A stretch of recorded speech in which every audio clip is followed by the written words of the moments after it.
मुझे समझ नहीं आ रही कि मालदीव्स के जो प्रेसिडेंट है उन्होंने किया क्या है।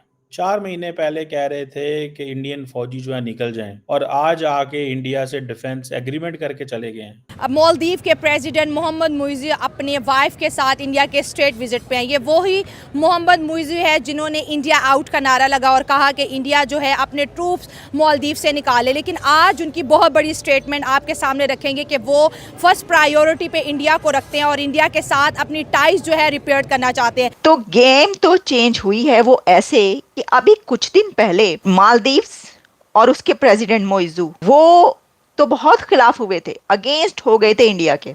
और चाइना की विन कहा जा रहा था कि देखिए चाइना ने उनको अपने उसमें कर लिया। और मैं आपको बता दूं, जो बिजनेस है मालदीव्स का, इट इज वेरी प्रॉफिटेबल।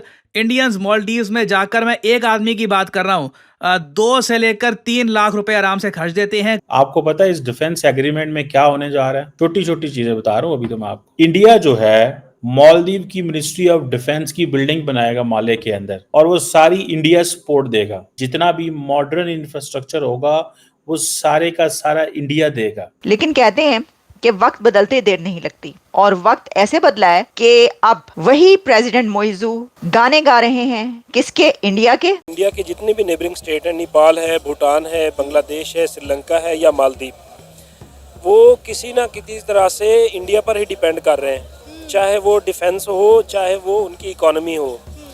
तो ये जो कंट्रीज़ हैं ये इंडिया के बगैर सरवाइव नहीं कर सकते।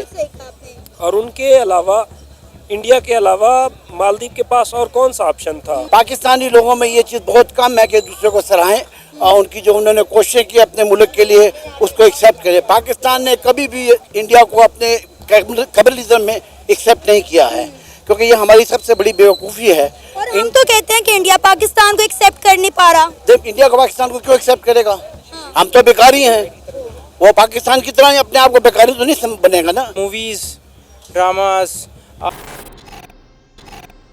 नमस्कार, जय हिंद दोस्तों। तो दोस्तों, वो कहते हैं ना कि देर आए लेकिन दुरुस्त आए। मालदीव पर ये कहावत बिल्कुल ठीक बैठती है, क्योंकि जिस तरीके से मालदीव के राष्ट्रपति मोहम्मद मुइज्जू जो अपने देश में भारत विरोधी अभियान चलाकर इंडिया आउट के नारे लगा रहे थे, आज जरूरत पड़ने पर उसी भारत के सामने कटोरा लेकर आ गए हैं। दोस्तों, भारत ने भी इस समय मालदीव की गलती माफ करते हुए एक बार फिर से मालदीव के लिए अपना खजाना खोल दिया है। लेकिन मालदीव की जो हरकतें हैं उसके हिसाब से देखा जाए तो मालदीव पे सहायता राशि बिल्कुल भी डिजर्व नहीं करता है। दरअसल अब भारत सरकार ने मालदीव के लिए $400 मिलियन देने का ऐलान कर दिया है और इस सहायता का ऐलान पीएम मोदी जी के साथ बैठक के बाद हुआ है, जिसके तहत भारत आर्थिक तंगी से जूझ रहे मालदीव को और उसको कर्ज से बाहर निकालने के लिए 400 मिलियन तो दिए ही हैं, साथ ही साथ भारत ने 3000 करोड़ से अधिक की क्रेडिट लाइन भी दी है। दोस्तों, मालदीव को अब अच्छे से समझ आ गया है कि उसके देश की तरक्की भारत के बिना नहीं हो सकती और तभी मोहम्मद मुइज्जू दौड़े दौड़े भारत आए हैं। दोस्तों, ये सहायता राशि इतनी है जिससे मालदीव आर्थिक तंगी से जूझ रहा है वो उसकी आर्थिक तंगी खत्म हो जाएगी, साथ ही साथ उसको अपने कर्ज पटाने में भी इससे बहुत बड़ी सहायता मिलेगी। बात ये मैं सिर्फ डिफेंस एंड सिक्योरिटी कोऑपरेशन की बात कर रहा हूँ। अब आपको पता है एक चीज का कि मालदीव जो है उसका जो एक्सक्लूसिव इकोनॉमिक जोन है जिसे ईईजी बोलते हैं, मतलब ये समझ लें कि किसी भी मुल्क की जो बॉर्डर लाइन होती है जहाँ से उसका सी शोर से आगे तो 200 नॉटिकल माइल तक वो किसी मुल्क का एक्सक्लूसिव इकोनॉमिक जोन होता है, जहाँ पे वो अपनी इकोनॉमिक एक्टिविटीज़ कर सकते हैं, फिशिंग, ऑयल, व्हाटएवर, जो भी बॉर्डर से 200 नॉटिकल माइल तक आए वो सारा कुछ उस मुल्क का होता है।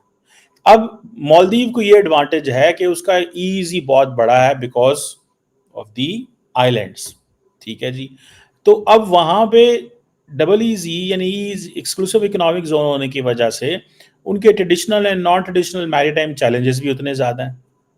उनको फिशिंग के भी फायदे हैं, लेकिन उसकी वजह से ड्रग स्मगलिंग भी हो रही है, टेररिज्म भी बीच में आ गया।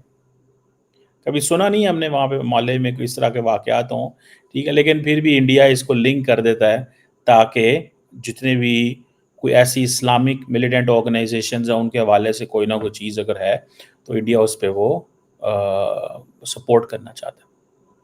सो वो प्रेसिडेंट मौजू जो इंडिया के 20 फौजी 30 नहीं देखना चाहता था, आज उसने कहा है कि हमारी जो फौज की बड़ी बिल्डिंग है वो आप बना दें।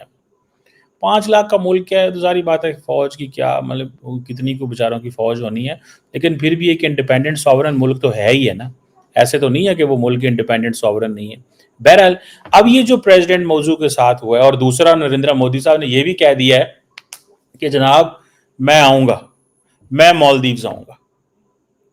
और सबसे इंपॉर्टेंट चीज़ ये है कि इंडिया और मालदीव्स इस चीज़ पे एग्री हो गए हैं कि वो economic and maritime security partnership करने जा रहे हैं। Economic and maritime security partnership करने जा रहे हैं। और इम्पॉर्टेंट चीज़ ये है कि एक तो सारी बात है नेबरहुड फर्स्ट पॉलिसी की उन्होंने बात की इंडिया ने, दूसरा उन्होंने कहा जी कि हमारा वो सगार की बात की है, ठीक है जी, और हम हर तरह इंडिया उसके साथ मालदीव्स के साथ खड़े हुए हैं। और उन्होंने कहा है कि हम आपको हर तरह की एमरजेंसी सर्विसेज देने को तैयार हैं, एमरजेंसी फाइनेंशियल असिस्टेंस भी देंगे, इंफ्रास्ट्रक्चर भी बिल्ड करके देंगे, ठीक है जी। और दूसरा ये है कि आप बताएं आपको चाहिए क्या। अब सारी बात है छोटा मुल्क है, मैंने आपको पहले भी बार बार कहा है कि छोटा मुल्क है। इंडिया कहता है जी कि मैं फर्स्ट रिस्पॉन्डर हूँ मालदीव्स के अंदर, फर्स्ट रिस्पॉन्डर हूँ मालदीव के अंदर, भले कोविड-19 की पेंडेमिक हो, भले 2014 में एक वाटर क्राइसिस आया था मालदीव्स के अंदर वो हो, ऊपर से मालदीव जो है उसको उन्होंने $400 मिलियन की जैसे वो कहते हैं ना कि सपोर्ट ऑलरेडी दे दी है, ठीक है जी। ऊपर से इंडिया ने एक और एडवांटेज ले लिया है कि इंडिया कहता है जी कि हम करेंसी स्वैप एग्रीमेंट करेंगे आपके साथ, ताकि मालदीव्स के इंडिया तो डी-डॉलराइजेशन पे लगा हुआ है ना। इंडिया कह रहा है जी हमें क्या जरूरत है डॉलर को बीच में लाने की, आए करेंसी को स्वैप करें, आपको क्या चाहिए हमें अपनी करेंसी देते हैं, हम आपकी करेंसी ले लेते हैं, आप हमारी करेंसी ले लें, ठीक है जी। असल में तो हर मुल्क जिसको भी डॉलर सेव हों सिक्योर हों उसको एडवांटेज है। सो इंडिया बेसिकली उनकी करेंसी लेना चाहता है। अब होगा क्या कि इंडियन ज़्यादा जाते हैं मालदीव्स के अंदर, ठीक है। सो इंडिया को ही इसमें एडवांटेज है क्योंकि इंडियन करेंसी ज़्यादा वहाँ जानी है मालदीव्स के अंदर। लेकिन इंडिया को इस चीज़ का एडवांटेज है कि जितने भी इंडियंस वहाँ पे जाएंगे उन सब के सबको एक जो उनकी करेंसी अवेलेबल होगी। देन जब ये करेंसी स्वैप एग्रीमेंट उनके साथ कर लिया, अब वो कह रहे हैं कि जनाब हम एक comprehensive economic and maritime security partnership आपके साथ चाहते हैं। वो बाकी फिर उसके आगे लफ्ज होते हैं जी पीपल सेंट्रिक होगा, ये होगा वो होगा, ठीक है जी। सो ये अगर आप इस चीज़ को समझें कि इंडिया ने बेसिकली मौजू को विन कर लिया, ये चीज़ जो है वो आम पब्लिक की अगर देखा जाए तो उस तरह नहीं आएगी, लेकिन इंडिया ने समहाउ दे हैव वन मौजू साहब जो हैं वो उन्होंने घेर ली है, ठीक है। और अब देखना ये है कि अब चाइनीज़ इस पे क्या करते हैं।